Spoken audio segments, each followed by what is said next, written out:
Good afternoon and welcome to the June 29th, 2023 meeting of the Fitchburg Historical Commission. Right on, Chip. I'll now call this meeting to order. Please be advised that FATV is conducting an audio and video recording of the meeting for public broadcast. Do we have any guests attending the meeting here? Not today. Okay, and I don't believe we have anybody that's signed on for the Zoom webinar. So we do have a quorum of 1, 2, 3, 4, 5 members here. Ellen DiGeronimo, Andy Lepasti, Donald Ostrowski, Charles Sterno-Mello, and myself, Keith Cheneau. So we do have a quorum. And at this point, we're open for public comment. And as we have no guests, we will move on to item number 2 in our agenda, review and approve minutes of the May 25th, 2023 meeting.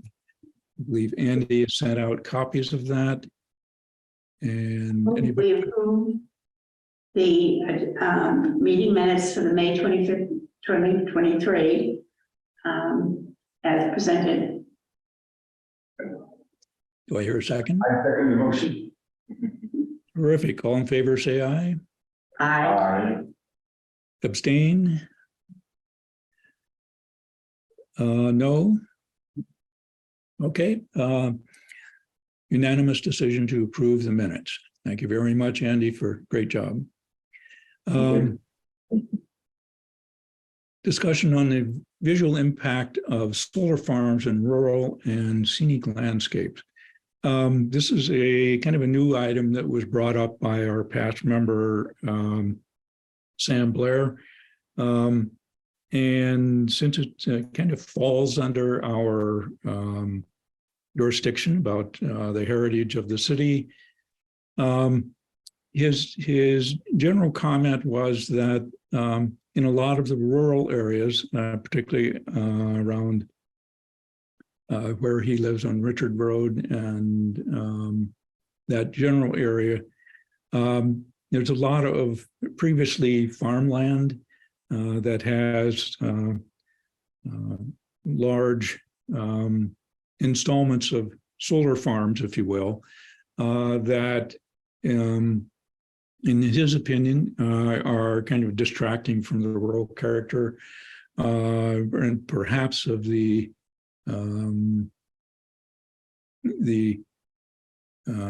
maybe the intended zoning of the area. Our current city's zoning bylaws, I've taken a quick look, does have a special section for zoning on solar installations, other than just rooftop, but ground-mounted type of installations. And for encourage our members to take a look at the zoning bylaws and specifically on the solar farm issue, and maybe do some homework on that, and maybe we can bring it up again at next meeting with some discussion. And if we decide any specific feedback that we could perhaps recommend to the Community Development Department and the Planning Board that has general regulation over these types of installations, we could act on an advisory with advisory comment to them, and maybe any other bodies, perhaps conservation or whatever. But coming from it in a, from our point of view as a historical commission, how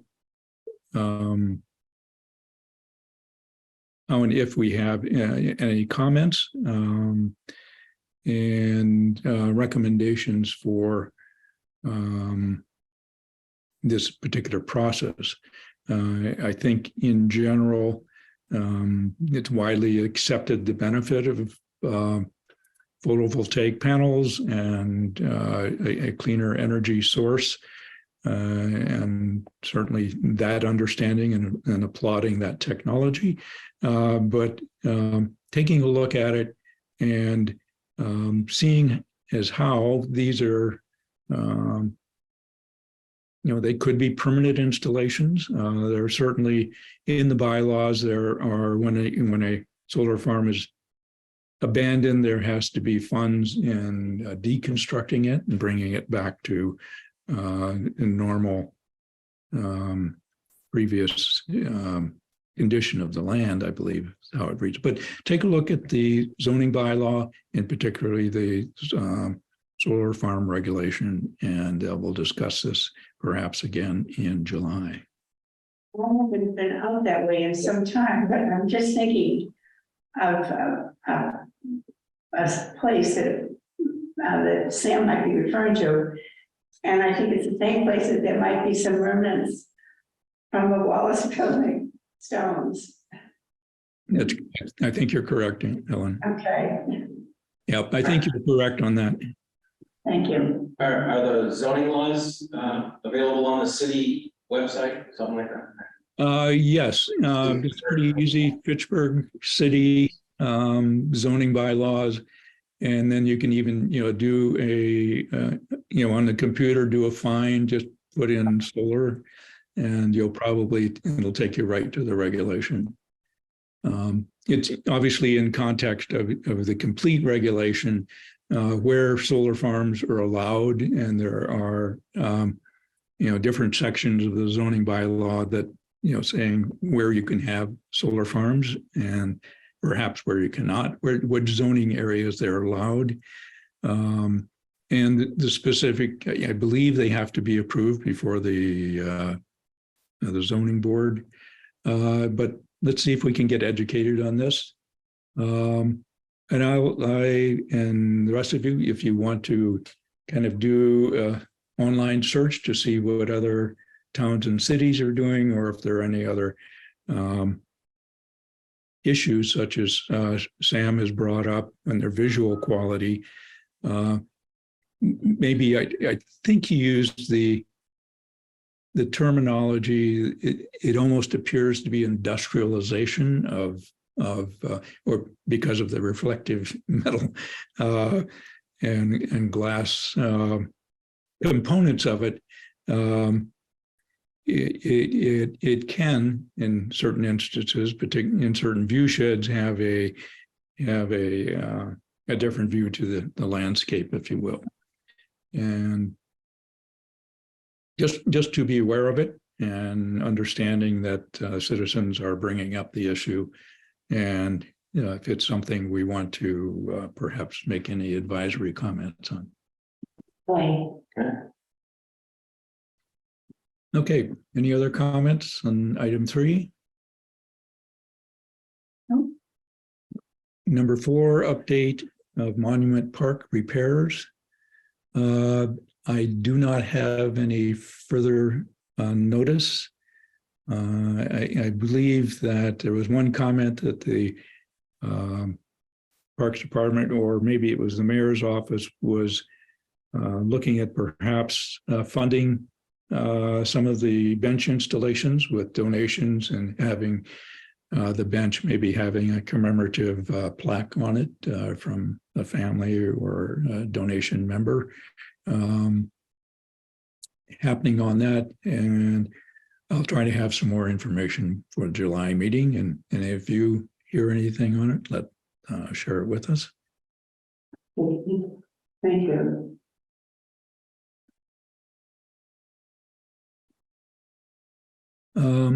Number 5, update on historic building demolition delay. And maybe, Don, do you have any? Keith, can you go back to number 4 real quick? Sure. I saw that, I don't know if it made a difference to this, but I saw that, I believe it was Gary Withington retired. Was he involved in anything to do with Monument Park? Give me a little background on him? I thought that he was involved somehow with the Parks Department, but I could be wrong. I don't know. I don't either way if he was involved or not. One thing that we had talked about at maybe the last meeting, I had been in voice and email contact with James Burnell, who is the new Parks Department head. Yeah, Gary Withington was the city of Fitchburg DPW superintendent, I believe. Okay. He was with the Department of Public Works. Yeah, Okay. James has and the Parks Commission that he operates with and under have been know about Monument Park issues.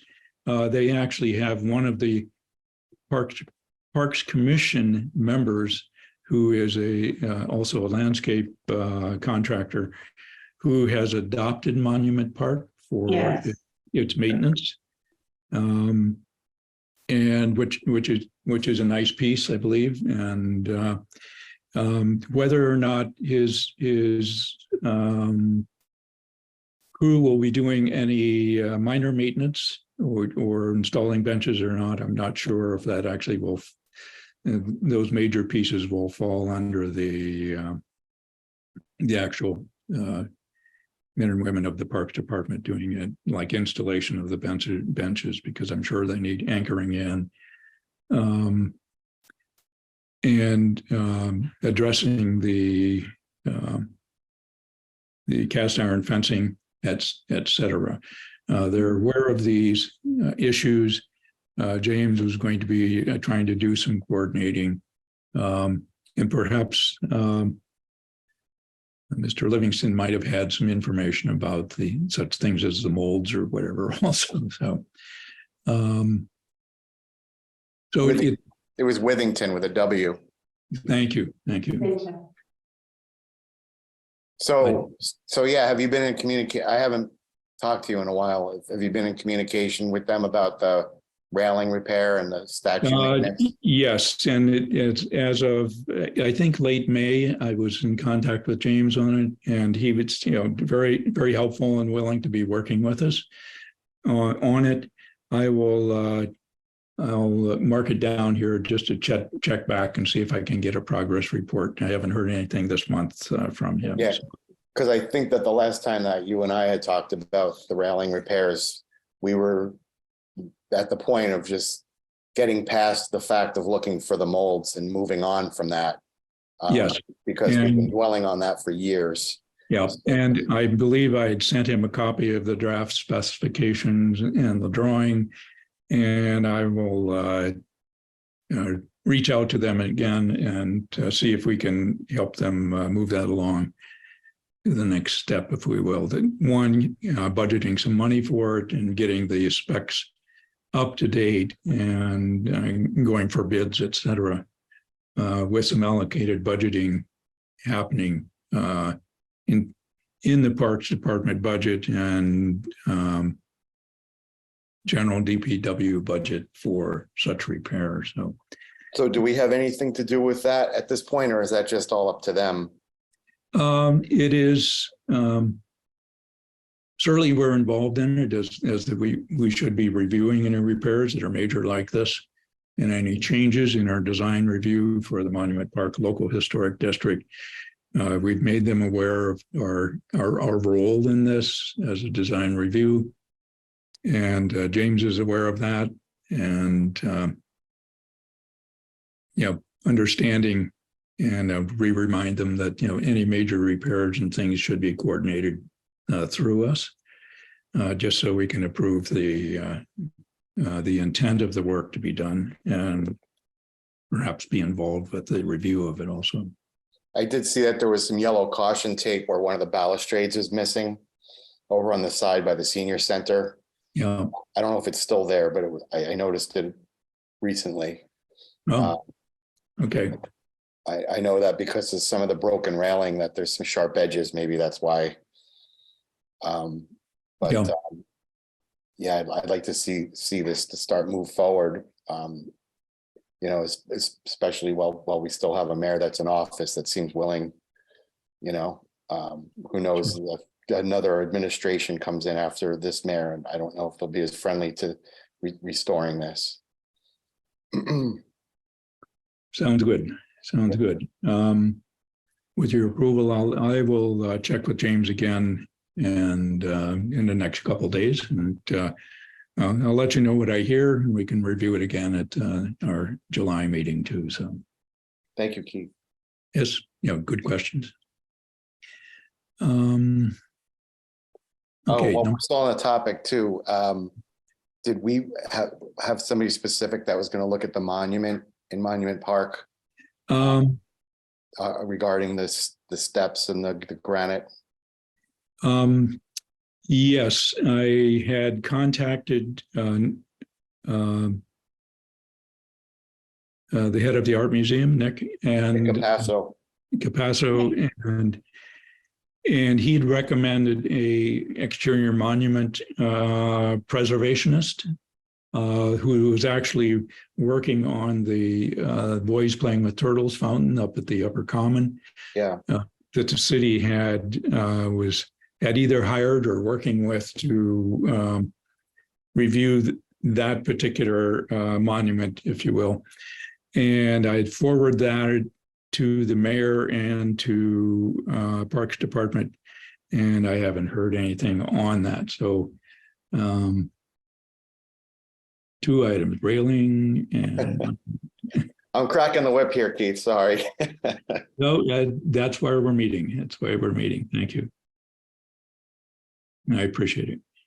And I haven't talked to you in a while either. That's why I'm kind of bringing it up again. Well,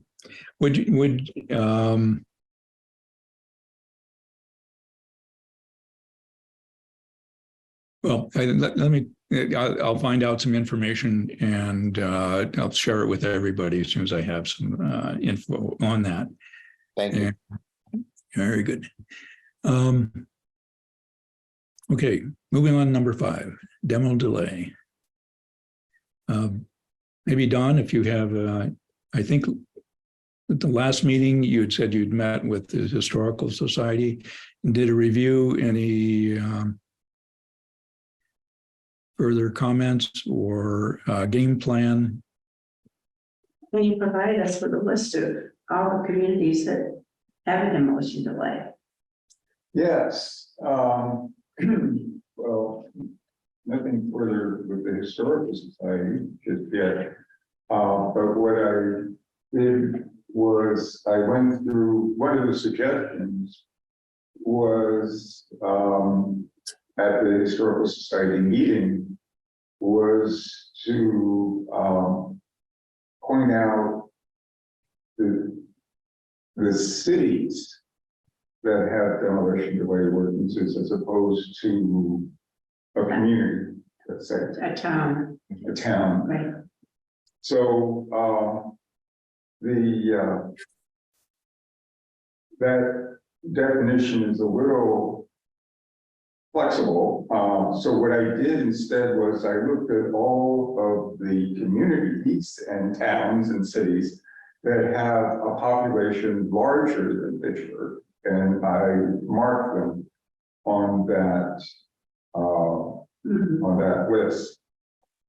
And it's over 30 out of over 130 cities and towns and communities on the list, including Boston, Cambridge, Salem, Springfield, Worcester, Leominster. Leominster, yes.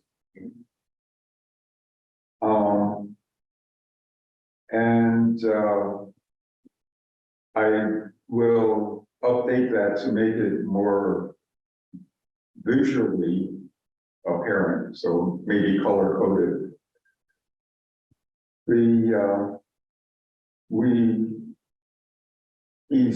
Ellen and I had a meeting with the person in charge of community development office. And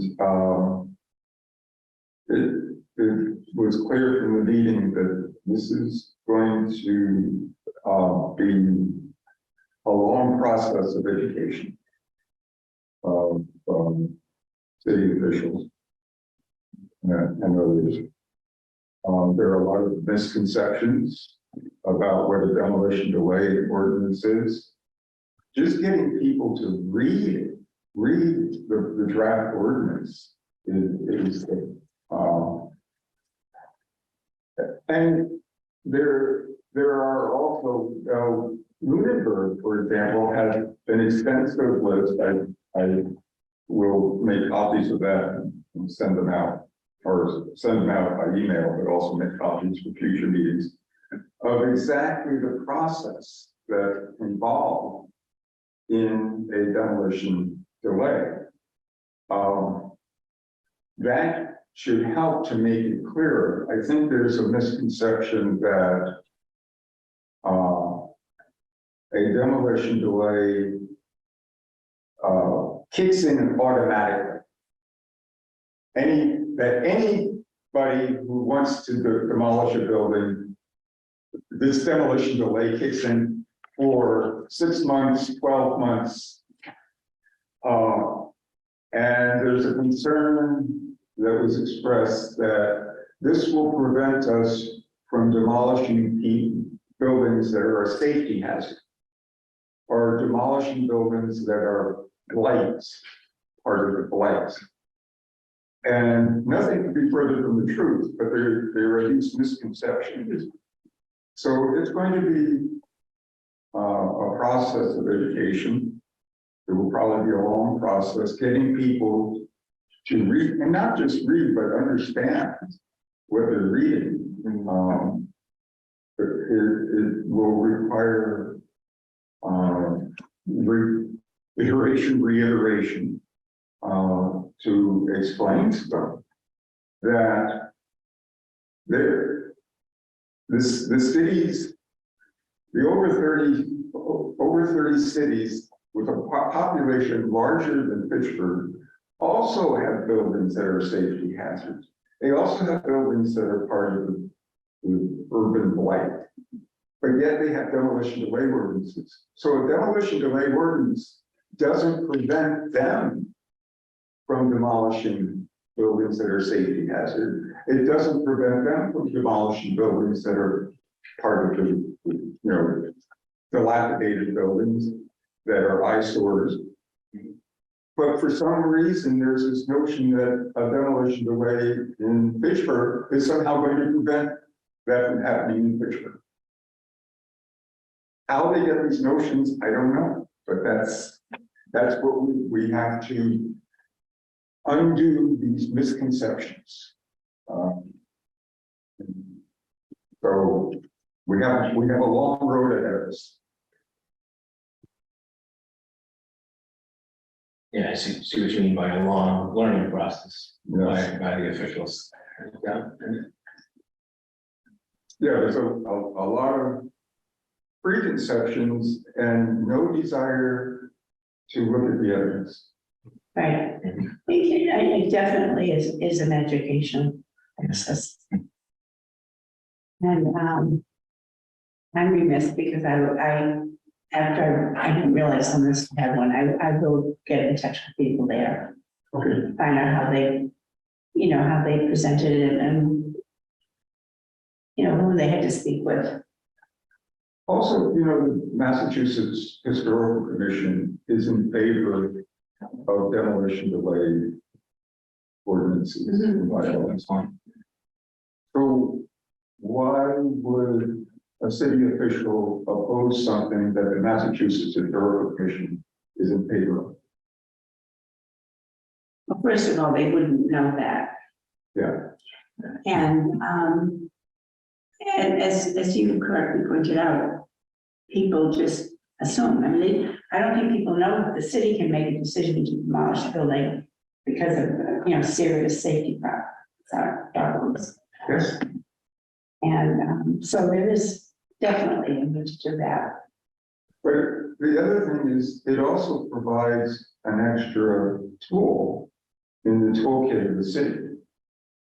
Yes, So it doesn't limit the power of the city, but it provides an extra tool for, we have a process. Now, here's a potentially building that may be historically significant.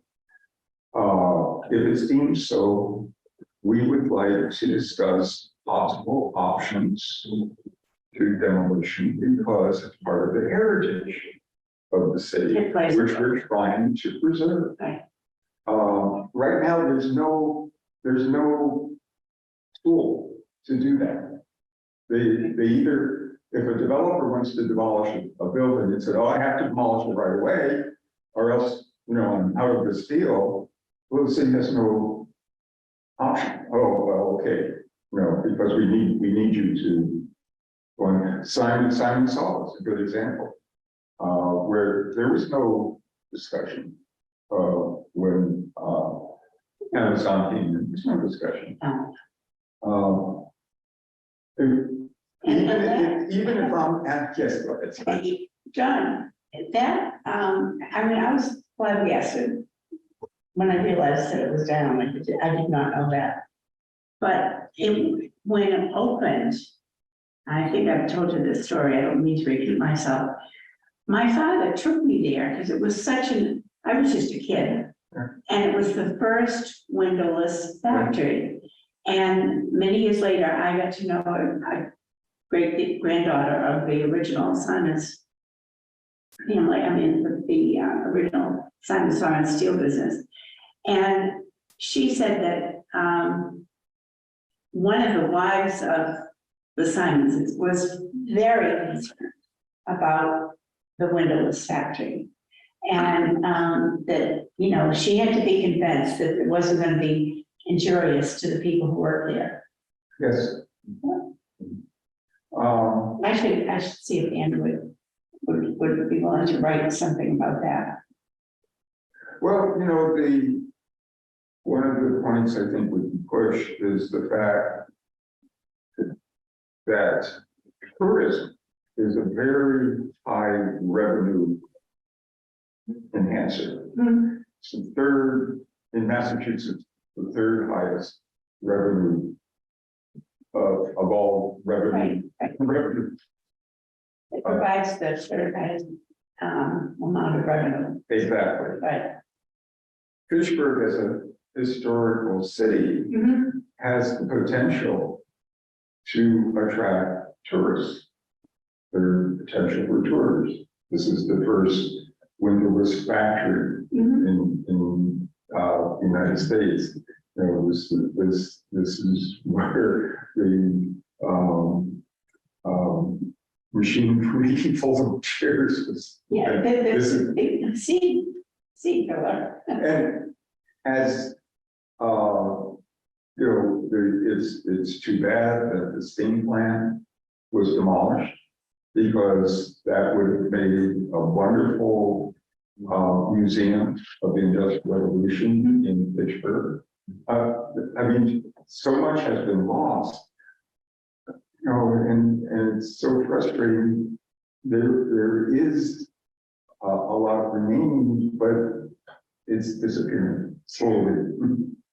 The one thing that I hear I still hear about it from, if a conversation is going on, is why did the railroad station have to be torn down? Yes. Well, When one asks, well, why was the Johnsonian demolished? it wasn't going to be. Yeah, well, it's kind of, you get different answers from different people. And there's no, with a demolition delay ordinance, you have a public record. You also required to have a conversation Yes, with the owners. that's right. And I think that's really what's missing. And after we met with Liz, I began to think about all the different things that people need to become aware of. And I don't know how the Historical Society is one place that you could go to find out, but just information that periodically would appear and people would say, oh, they'd be interested, and then they might call someone to find out more about what the issue was, or the building, I should say. I think there may be an assumption that that information is someplace, but I don't, if it is, I don't know where it is. Look, But with a demolition delay, you would know where that information. absolutely. Why was this building demolished? Well, we had a discussion, we presented these options, in the end it was decided, okay, fine. That's, for whatever reason, that was decided, but right now, we're all in the dark. Who made the decision and how did they make it? Well, I know about the railroad station, it was progress. What does that mean? What does that mean? I mean, you can say that about anything. I mean, I know that's that's why they got rid of the trolley tracks in Reading, Pennsylvania. Which it could sorely use now because they're ecologically sound, beneficial.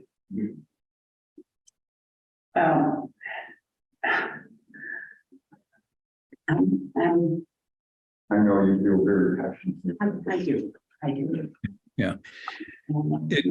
There's during our meeting with community development, and I think it was expressed the other day, and I think expressed also by reservations by Liz's predecessor, Tom Swarovski.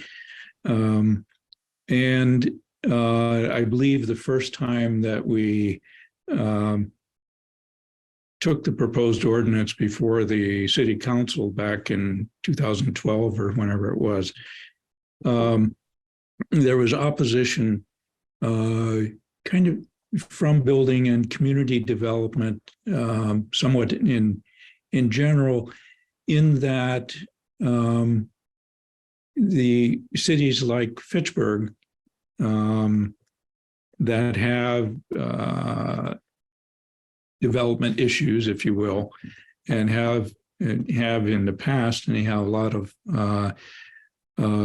maybe abandoned properties because of real estate values, et cetera, have been, and there has been a lot of blight that the community, as one of the roles of the community development department and the city, was to be able to help clean up neighborhoods by removing kind of eyesores that were or perceived anyhow, and economically unviable buildings that maybe have been abandoned and become almost unsafe or unsafe, and being able to use, I believe, primarily community block grant funding to help on a yearly basis to do demolition or selective demolition of these particular problem properties, getting buildings out, and as Liz was saying yesterday, perhaps provide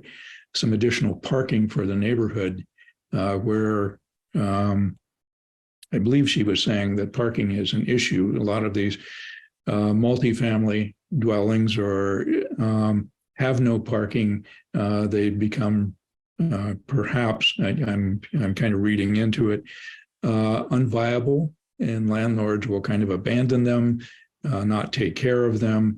And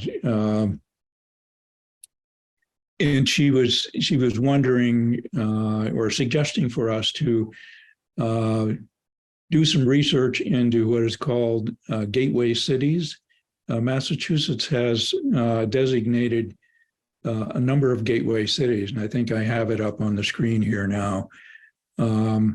And this was done maybe, I don't know, 10, 20 years ago, this designation that allows some additional attention and perhaps some additional funding through state agencies for these specific list of 26 gateway cities of the Commonwealth, which are generally were industrial cities that have generally kind of fallen on some hard times that do not include Cambridge and maybe Somerville and Boston, but some of them like Fitchburg. And this is the list of the 26. This happens to be in Mass Inc. But if you just look up gateway cities in Massachusetts, you can come up with a list also. And I think Liz was asking us, could we do a comparison for her of what gateway cities have demolition delay ordinances? Fitchburg is one of the smaller cities by population, I believe, and maybe we're a little bit unique, but it does include Brockton, Fall River, Fitchburg, Haverhill, Holyoke, Lawrence, Lowell, New Bedford, Pittsfield, Springfield, and Worcester. I think Fitchburg is one of the lower end populations where we have a population of about 40,000. And I think Worcester is probably the biggest city with 140 or 150,000, maybe something like that. My numbers, I'm not quite sure what they are right now. Yeah, that's one of, sorry, Keith, but that's one of the things I want to include on the new, when I revise the list of cities that have demolition delay ordinances to mark the gateway cities like Worcester and Lawrence and Springfield that have demolition delay ordinances. And in the end, that whole thing is irrelevant to a demolition delay because it has nothing to do with eyesores and dilapidated buildings that have no historic value. As soon as the city demolish those horrible buildings by crystal cleaners on the other side of South Street, I told the mayor, great, that is exactly the kind of thing that they should be doing. Right. But my concern are buildings like Johnsonia or the steam plant or the train railway station. And countless other buildings that were demolished, but we have no, well, how come? Well, They were not blight. They were part of the blight. no, but I'll share with you, a building that I anguish over is the Worcester Savings Bank building. And today my daughter was driving me and I was noticing a lot of, obvious problems with the exterior. That building was in beautiful condition. And, it's sitting there dying. Yeah, well, the school on School Street. It's supposed to be school. Ellen, what building did you say? The Worcester building at Depot Square. I'm sorry, say it one more time, you cut out. It's in Depot Square. Yeah, but what building? The building, right as you're coming over the bridge, it's directly on your left. You can't miss it. Oh, the one where Santander was, the bank? Yes. Yes, yeah. Well, that was the Worcester North building for years and years and years and years and years. Well, before that, a long time ago, it was where there was a trolley stop there on the first floor. Well, there was a bus stop there too in my day. Yeah. Well, It was known as the Park Building It was. in one day. Yes, it was. That's right. Thank you. And then the school on Water Street, Route 12. Where John Fitch Oh, comes in. It's now a dollar store. yeah, the corner of Winoosknock Road and Water Street. Right. Correct. And,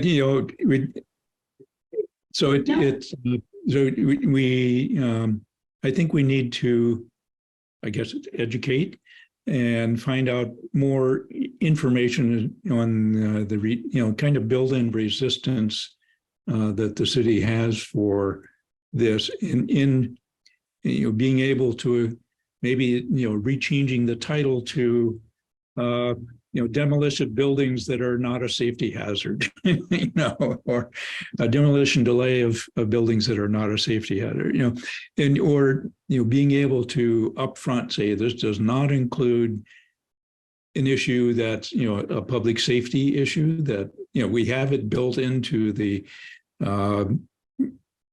description of how the ordinance would work, but people don't read on far enough to be able to kind of understand things that it does not include, and that it is just a delay. People still have their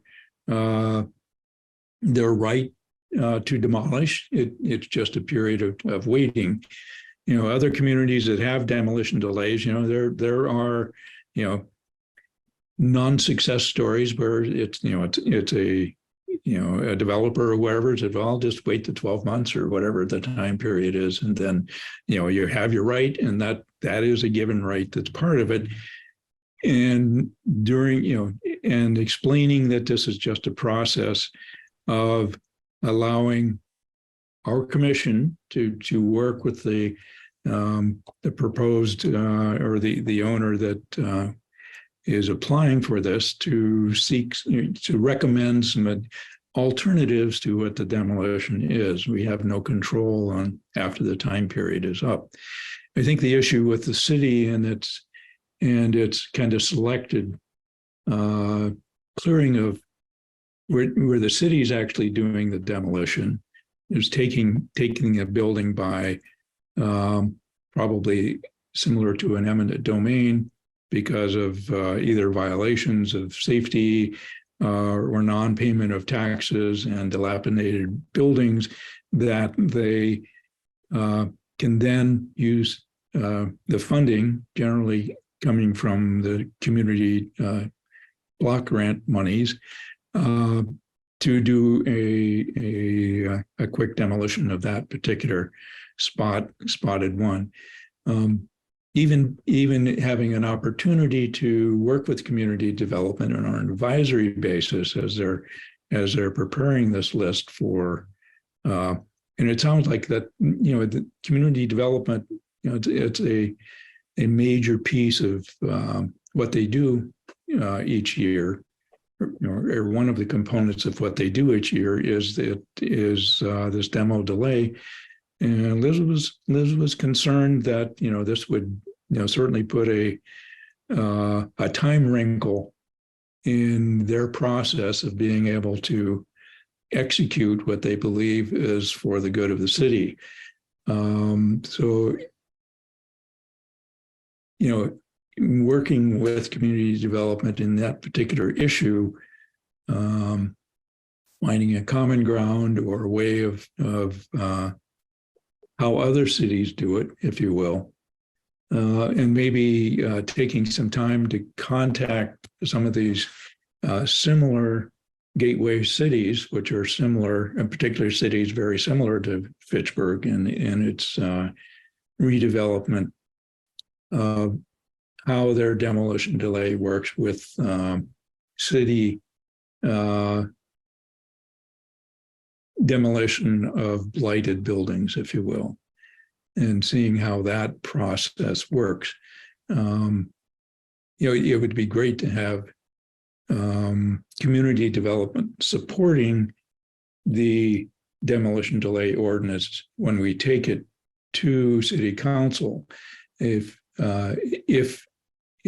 community development is not backing it, I think, and they would make it known to city council, I doubt if we'd be able to pass the ordinance. So I think it needs some inside work on that from community development, from the mayor's office, and getting positive support from at least those two pieces as we're going forward, and perhaps the building commissioner also. And maybe we got some input yesterday or Tuesday from community development on their on their current questioning of the viability of the ordinance and their thoughts. Perhaps if we talked, or maybe we could invite the building commissioner to one of our future meetings to perhaps discuss this issue and get maybe his viewpoint on it. Because I think he has worked with demolition delays maybe in other communities previous to Fitchburg. So I'm just kind of thinking out loud. What you're thinking, Keith, I just wanted to throw, I don't know if you guys mentioned, if anybody mentioned it at the last meeting, but the building on Oliver Street was sold. Ellen, you had mentioned you were concerned about that building. Yes, well, it's my understanding that it has been sold and it's going to be a restaurant. Yeah, it's the Il Toro, I guess. I think that I've heard that enough to say I'm pretty sure it's true. Yeah, I believe that it's fine, that it's been finalized. I think Marcus DiNatale posted something about it. I think. But I know that I heard from somebody reputable that did happen and that they're planning on having entertainment in there as well. Mhm. So I don't know, you should be happy about that. That on the corner of Oliver and Main, is that the one?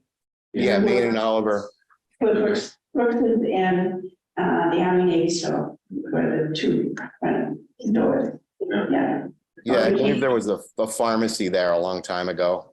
A what? A pharmacy, I believe, was there like maybe 50 years ago. That was Brooks's Pharmacy. Yeah, Yeah, it was there for years. It was there as long as I can remember back. and then when you move up onto Oliver, the Oliver Street side, there was that beautiful there's that beautiful copper awning over the doorway. There, And there was a restaurant there on the second floor with those murals on the wall. that's right. What was the name of that restaurant? Do you remember? No, I went there a lot. No, I can't remember. Yeah. But I always, whenever, now that I'm just a passenger in a car, I take in the things that I look for certain things that I cared about. And one of them is that copper awning. Yeah. Yeah, it's beautiful. Yep, that is a nice piece of detailing, nice streetscape, if you will. Yeah. Yes. I was wondering about the old county courthouse. Is that a protected building? Like somebody can't just buy that and tear it down. Is that correct? That's the one that we talked to Liz about. Yes, we reviewed. Yeah, Because I believe it was for sale, or the city's getting it and I put it up for sale. Keith, does DCAM still own that? when we talked with community development on Tuesday, they believe that by, I think, the end of this calendar year or this fall sometime, the city hopes will be receiving the building from the state. I believe that's how she stated it. And that the city will be preparing a request for proposals for that particular property with kind of precedent given to developers who will be proposing housing and mixed use development, including housing, is what Liz was saying, that the city's preference is for that particular building. She had also noted that because the sale is going through the state, Mass Historical will be involved with the transfer, or at least notified of the transfer to the city because of its historic survey, and also being part of a National Register historic district. And I reminded Liz that it's also part of the Worcester's local historic district, and any development that would take place, or proposed development that would take place, would also follow under our local historic district commission or ourselves would have a review on the design proposal as we did with the library and with the Fay Club. And I encouraged community development to share their proposed request for proposals with us to allow us to help edit that and perhaps add description or wording, allowing developers to know of the importance of the historic structure that's there, including some of the internal design of the building, courtrooms, jury rooms, et cetera, prison holding cells. And I also let Liz know that Charles has a great list of photographs of the particular building. And I said I would check with you, Charles, to see if I could send her the link to your photos. Is that possible? I'll have to double check and see if they're still on my website. But they, we'll figure if I can look right now. And also the Historical Commission has them as well. But let me. Historical Society. Yeah. I mean, the Historical Society, yeah, they have them as well. I gave them to them. But yeah, let me look on my website while you're talking and I will see if I still have that up as a gallery. And then I can share that link with you, or unless you already have it. Or you can share it directly with Liz then too and copy us. Okay. Just give me one more second.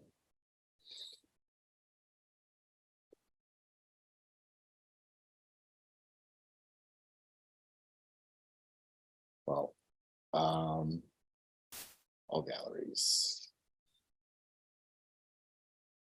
Yeah, I don't think that's on my website anymore.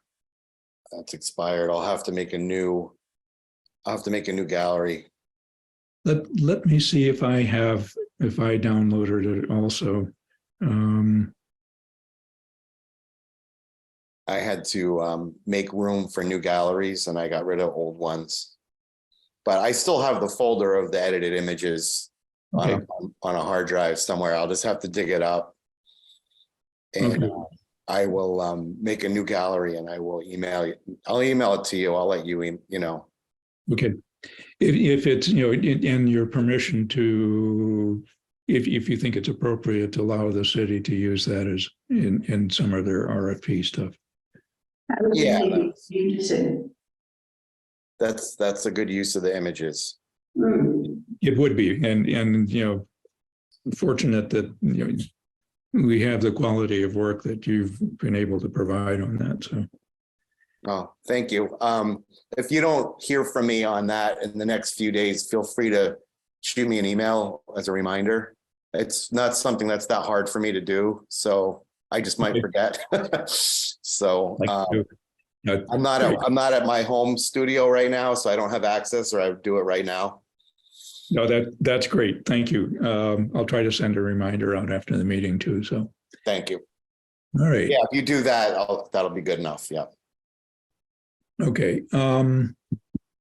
I think just to be sure that on the demolition delay, do we have any other comments? Well, it's just, I couldn't help having the feeling in that the opposition in regards to the demolition delay is more along the lines of, I don't know what it is, but I know I'm against it. Yeah, and I think I think there's a developed process within the city, how they deal with these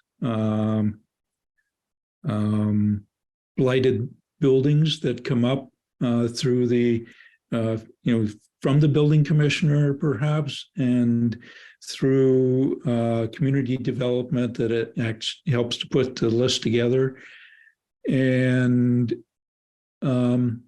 I think this is kind of what the one of the duties of the department is on a yearly basis, has been kind of ongoing, is that they work with this list and they do the demolition, and having an ordinance on demolition delay would certainly disrupt this process. That's, is hard work on their part. And they feel it's they obviously feel that it's something that's good for the city. And that having the delay process on some of the particular buildings perhaps would, create, a lot of extra work, or not be able to do what they've been doing in the past. And I think they're doing this as they believe is, good for the city. And, how our demolition delay ordinance would hinder their process or not, and being able to work, understanding why they do this, how they do it, and would the way the ordinance is worded, would it be a hindrance, or how could we work closely so it isn't, so the good that this may do is not, kind of understand. We don't know the details of specifically how this happens and how we could work with them on a coordinated basis, kind of ahead of time, so there's not we're not putting wrinkles in their timeline of this process, or if indeed we should be putting wrinkles in this timeline, that they understand the once the building's gone, the building is gone, and you can't replace that that specific bit of heritage if it doesn't fall under the public safety issues that would be perhaps exempt in our ordinance. And if it all of their buildings in demolition would fall under that public safety issue, it should not be an issue. But I think we need to kind of help them or kind of understand more closely, well, what was last year's list? Could we take a look at that? What buildings would we, how would it fall in last year's list? Is there anything that we would recommend that actually come before the Historic Commission in a review process or an actual delay process? And then be able to, give specifics of to community development, to the mayor's office, to, the city council that, basically controls all of this in the planning board that issues the community development funds for these specific issues. So it's kind of a major city funded process that has some review processes in it already. That it seems like maybe community development and others might feel that we're just kind of messing in a process that works okay at this point. And so I don't know, that's the way I kind of see it, and being able to kind of work with them and kind of understand what their issues are. That's an excellent point, Keith, and I think you got it exactly right. They have their way of doing things. Well, and their responsibility with respect to the safety and the blighted, because neighbors also complain about. Absolutely. There's no question about that. But as a resident of Fitchburg, I want to know why historic buildings that have historic significance and value why have they been torn down? And when I ask, I don't get any answers, Yeah, or I get different answers. I don't think there are any, I don't think there are answers that would allow for any discussion about the age of the building or the history of it, Right. you know. And I would feel better if they would just work with the historical commission in terms of letting us know what they're doing. But the sense I got is, well, we just ignored it. But I think the meeting we had the other day It helped, is going to be very helpful. I hope. I would just to kind of get another viewpoint, and I think the building commissioner is highly involved in this process, in the declaration of public safety. It's of these particular buildings, and to get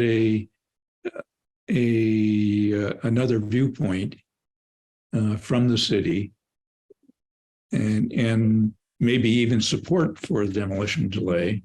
I'm suggesting that maybe for our July or August meeting that we have Mark Barbadaro, our building commissioner, come to the meeting for specifically discussing demolition delay and city's demolition list that I'm sure he's very involved in. Does that? So I think that, either July or September, do we meet in August? Yet to be determined. So, what do you think, Don?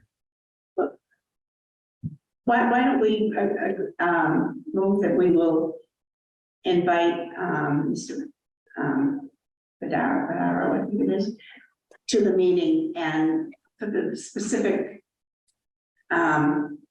reason to discuss the demolition delay. And, I think that would be an excellent idea. Okay, how about if how do people's July and August look? Is it, you think we can have a quorum in July? Yes. Yes, Yes, Yes.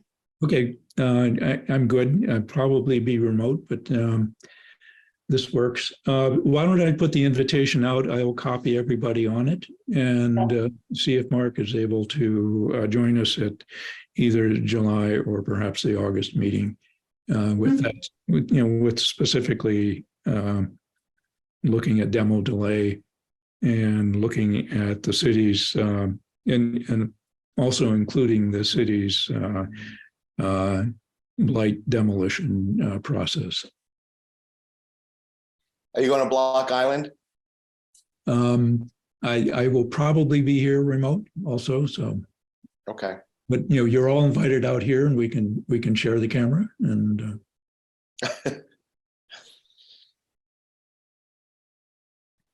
Okay. I think that might take us one more step closer to understanding, moving this forward and kind of understanding the issues and being able to address them, and talking to more of the involved community and people that we would actually want some sort of support from before we actually take it before a vote or discussion before city council. So I think, having predetermined support is what we need. And to be able to get that, I think we need to have the full discussions with each of these game players. And I think once we have these and then, bringing it before the mayor and perhaps head of city council or chair of the president of city council, and saying we have the backings of these specific city departments and officials, and we have backing from your consensus from the Historical Society and perhaps any other organizations that could, speak of their specific support. Then I think we've done our homework and would have a kind of successful piece. So let me do that.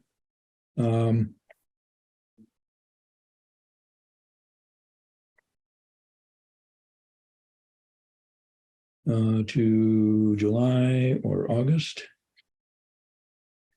And, kind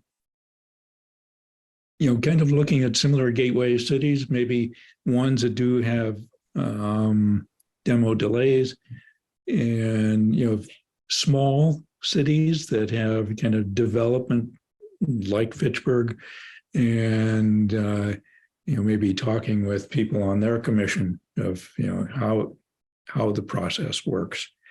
I know Worcester has had a very active demolition delay process where they hear lots and lots of demo delay requests before their commission. Our city is, a third or quarter size of what Worcester is in number of structures, et cetera, probably. But maybe certainly Springfield's a little bit closer, maybe Holyoke or some of the others. Leominster. Leominster is almost the same population, just a little bit larger. Leominster, Leominster slightly larger. yeah, but not much.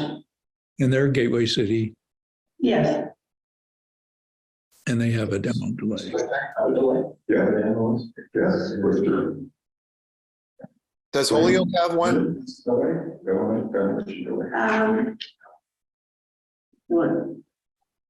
Does Holyoke have a demo delay? Did I say Holyoke? Yeah. Yeah. I was just out there photographing a wedding, and there's this gigantic mill building complex, and they have a wedding venue in one small part of it. And there was just these amazing waterways under the building that used to power the buildings. They used to generate power. Right. And I was just so impressed. Holyoke was like a giant version of what Fitchburg was like. No, and it economically has had issues and still has some issues too. So yeah, but there was just, they preserved their carousel. They moved it to another spot, but there were just a lot of beautiful old mill buildings and architecture there. We don't have a carousel, but we do have one of the horses. Oh, where is it? It's at the Fitchburg Cultural Alliance office at the corner of Main and Grove Street, which was formerly the Fidelity Bank building. Oh, And it's lovely. Yeah, it's cool. for a quarter, you can write on it and it goes back and forth. Maybe not. All right. Finelli's, remember the Finelli? Let me see if I can get our agenda back up here so I can figure out where we are. All right. Any more demo delay? We're on number 5. We're going to take a look at gateway cities, kind of all of us independently, and probably make some contacts or talk with people. Also, we're going to invite the building commissioner to one of our summer meetings. Right. All right. Ready to move on to stone walls? Item number 6, update on appreciation and preservation of historic stone walls and structures.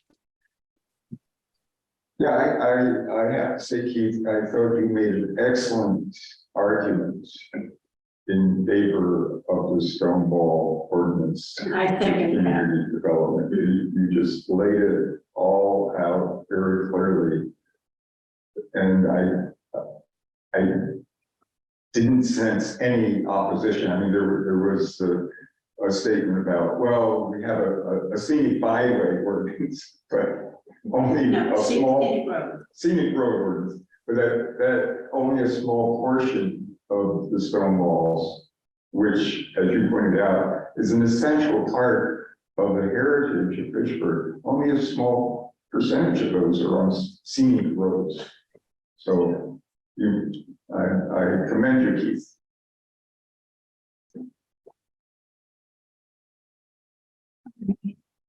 Yeah, I think, and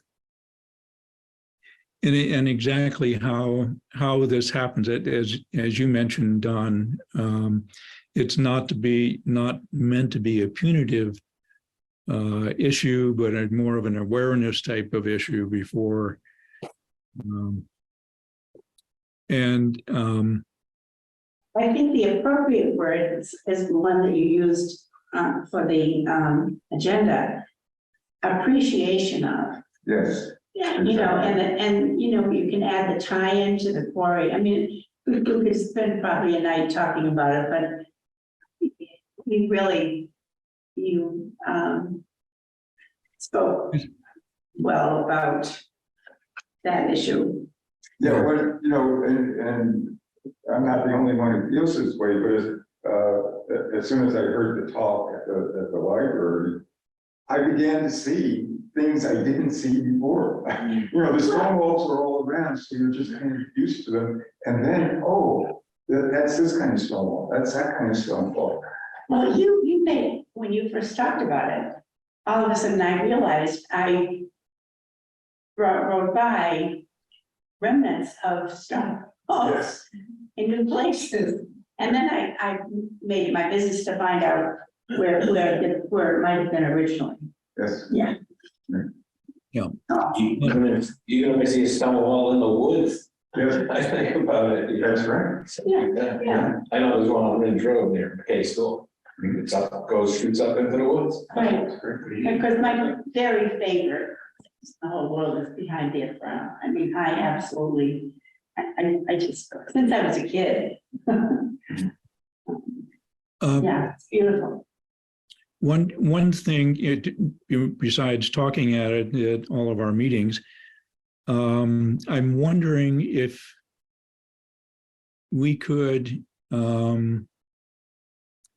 perhaps modify or kind of re-edit what Don has put together for the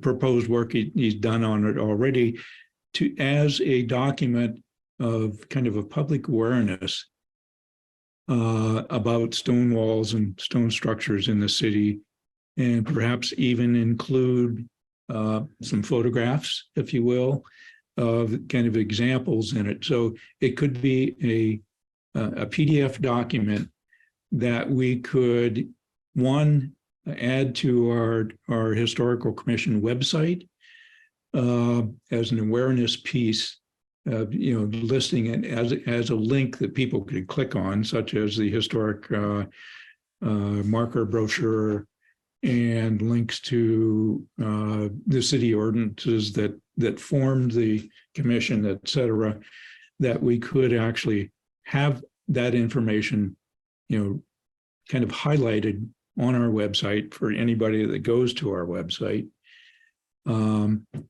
And then also, maybe even publicize with an article in the newspaper, or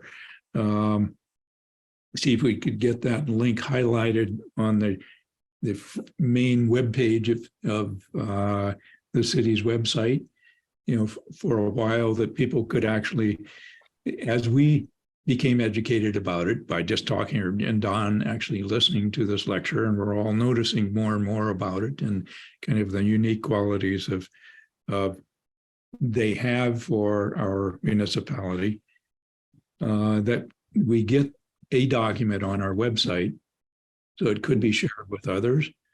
and it kind of secondly, try to publicize that not everybody goes to the Historical Commission's website, but actually put that link out there to make it more known. We could even do a brochure highlighting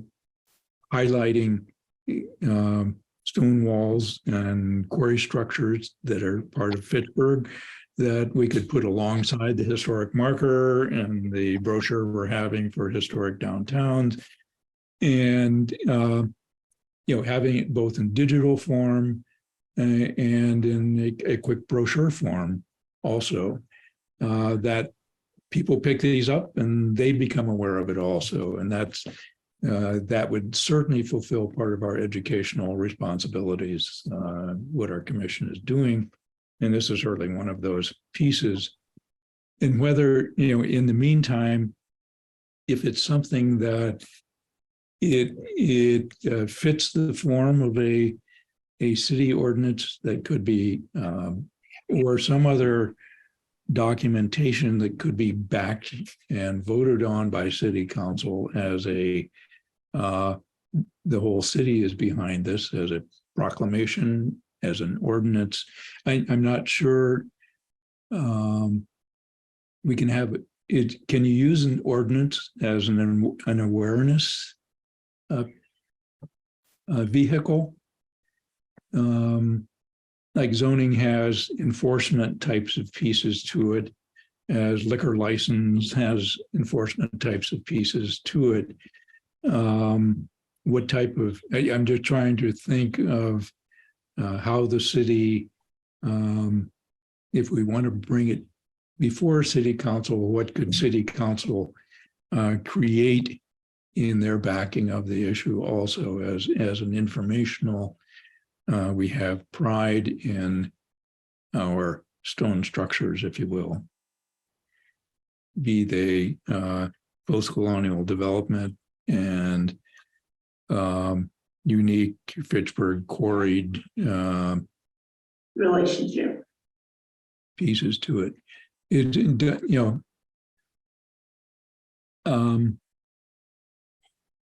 Having the full city council backing on it, besides our putting it out as a brochure or something too. Anyhow, I don't know how the city council would work on something like that. Maybe Ellen, if there's how if we presented it to city council, it would be just endorsement of of the city's backing of this particular historical resource that the city has. Well, I'll think about that. At the moment, I'm not sure. Maybe a discussion with maybe Joan David might have an understanding of things that go before city council. So it becomes kind of a citywide piece beyond, and it would certainly get kind of more public publicity of a proclamation, if you will, of our awareness of the stone wall, stone structure heritage of the city.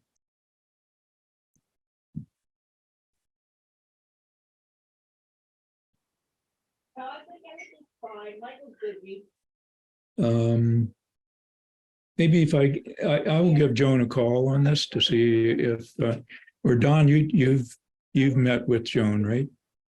Yes. Would you like me to contact her and just? I could. I'm sorry, broke up. Oh, I could contact. Okay. And see how we could put it forward that way, and also maybe be thinking about creating just a document that highlights Stonewall heritage of the city that we include on our website. I've noticed I think this is another, actually item 12 on our agenda. I added this at kind of the last minute, website additions, link to architectural styles, National Park Service preservation briefs, etc. That I've seen that, I think it was Belmont or some other city had kind of lots of additional information on their historical commission's website that was kind of public information. Like one city had architectural styles and kind of a picture, kind of representing of one of their in-town buildings that were usually houses that had a specific architectural style. So that if somebody has a kind of a gingerbread type of house, and there's still lots of them, with the kind of the gabled end toward the street. A lot of them are just simple little common buildings, but they have some detailing on those verge boards or those, can't think of the name of it, but the kind of the two eave boards that go up into there with some scrolling in them, or a little bit of architectural detail at the bottom end of those. What style is that building? And once I can kind of identify what style their building might be, their historic building, they might be less inclined to maybe rip it off or vinyl side it over some of the unique fish scale type of shingles that might be up in the pediment, or getting rid of the Doric columns in front of their building, knowing that, what particular style it was. So, perhaps the stone wall piece could be certainly added to our website. Instead of us just talking about it each week, we could have it there and have links to, how should I, what are the proper ways of treating my building? Is there an alternative to vinyl siding, or, just kind of stripping off all the porches of the three deckers or whatever is there any reason for keeping some of the detailing, or those brackets under the eaves that are, cost a little bit more neat. So. Pete, did you see the email that just came in for the historic marker? I did not. Kimberly sounds good. Let's see. Maybe it came from the community development office. Oh, wait a minute. Historic marker application. Hey, attaches my application for a historic marker for 325, 327 Main Street, the Drury Building. Okay. Corner of Main Street and Blossom, what'd you say, Ellen? Main Street Blossom, it's the Drury Yes, building. Main and Blossom, yes. That's it. Yeah, corner once. And they're looking for a marker. Yeah, That's wonderful. he sent the application in. He's gonna send a check. I don't know why he didn't just send that all together, but okay. Yep. Sometimes it goes to the Historical Society by mistake, and they're not quite sure what to do with it. So, cool. That's great. Thanks for noticing that. All right. If we get some of the brochure distributed around, we might even get some more people. It's something if maybe if each of you could take a small stack of them with you, so you have them with you. And if you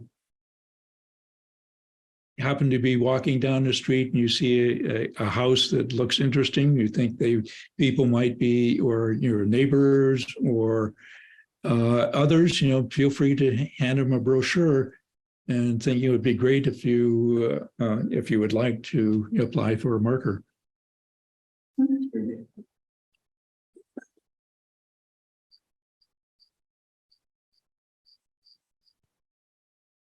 Okay. Thanks, Charles. That was nice to see. Yeah, Do we have any markers that are still out, like that haven't been made yet, or are we all caught up on that? We have some money refunding that hasn't taken place yet, that I don't believe. There's a couple people that haven't received their money back on it, and we do have, two with the new price and the layout happening. So that's good to see. So did we have any made by the new company yet? Yes, the first one being made is for the second meeting house. DeBonis Florists is getting one. But they haven't received it yet? Should be very shortly. I've asked the sign painter to let me know when that goes out. So, Who's doing it now? Did you go with Was Arthur?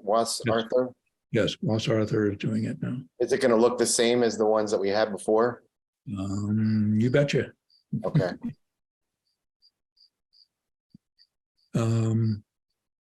What's the other marker that we have that hasn't gone up yet? This new one, it's just come in, so.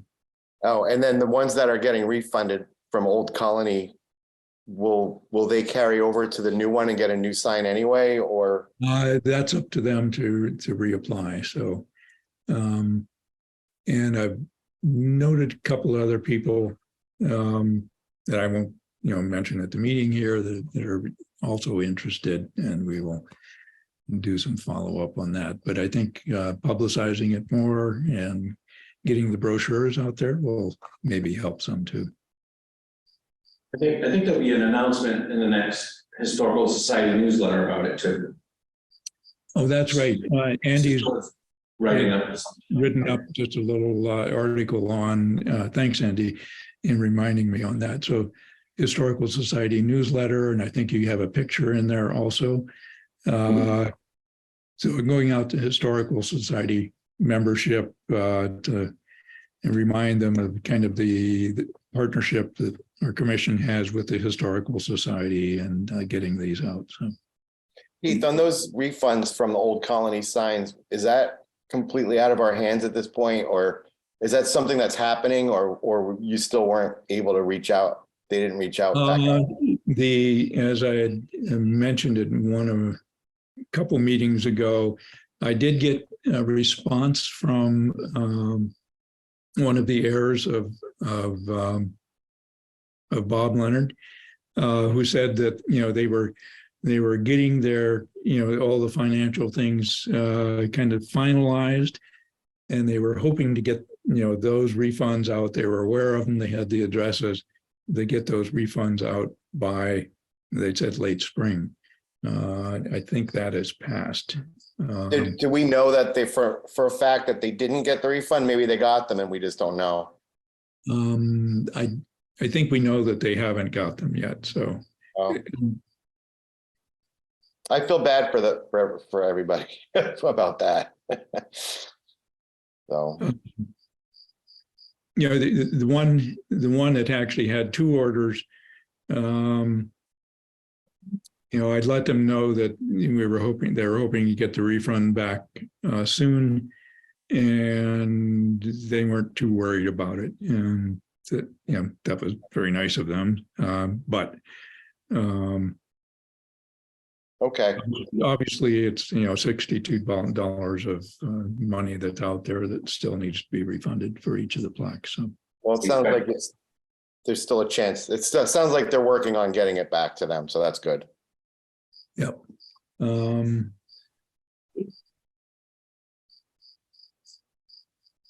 I hear crickets. It's helping Ellen with making a phone call for a ride. Oh.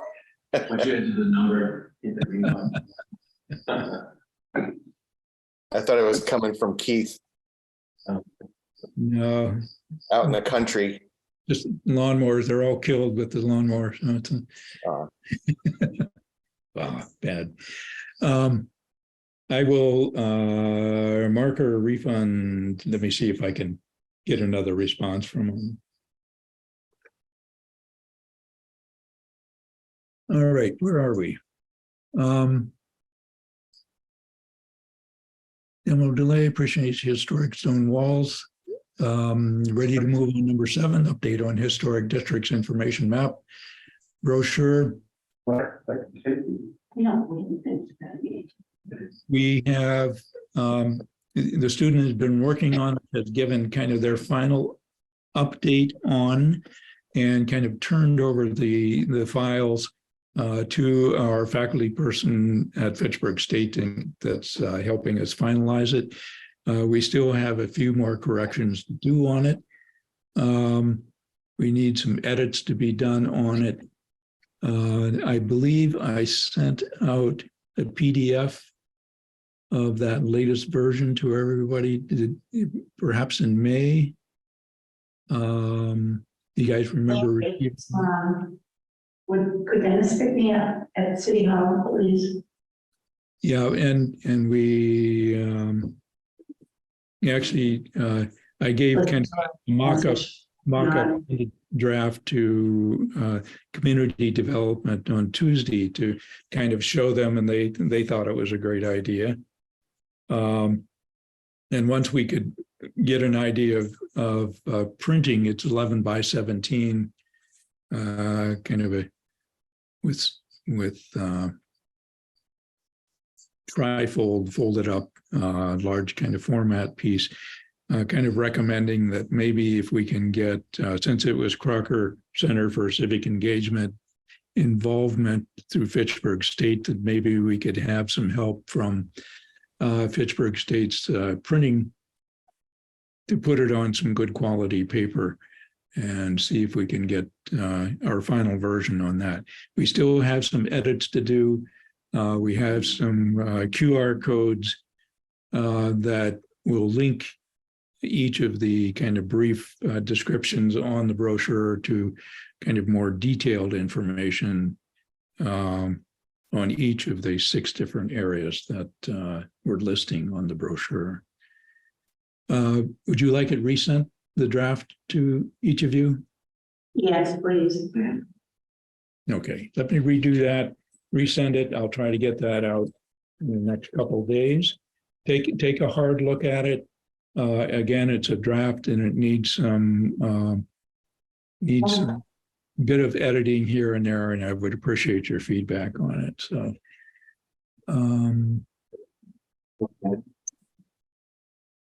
If you'll excuse me. Thanks, Yes. Tom. Bye.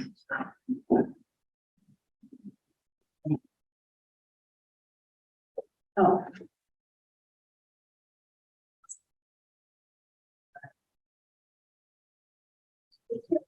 Bye, Ellen.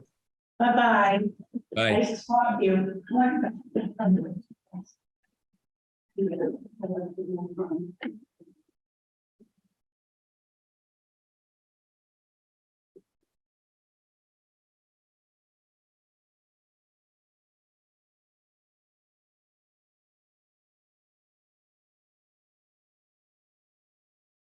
Yeah, I'll send that. Dawn's giving Ellen a ride home now.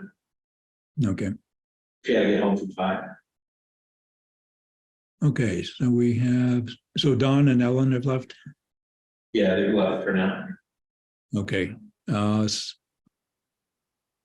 And Don's giving you a ride, you said? Yes, yeah. Okay. So we are officially not a quorum now.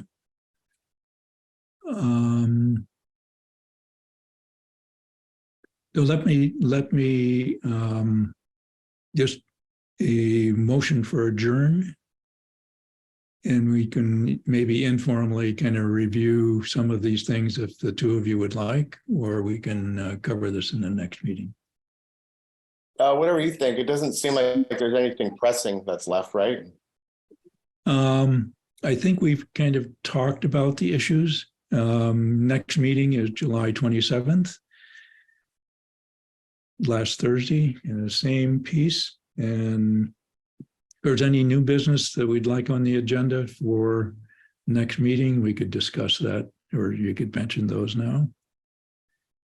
But I think I had one question I wanted to ask about. there's a new historical plaque Let, on the corner of Blossom Street and Pleasant Street where the Crescent Building was.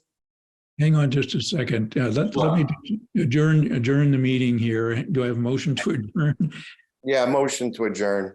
And, Second that. okay, all in favor? Aye, Aye.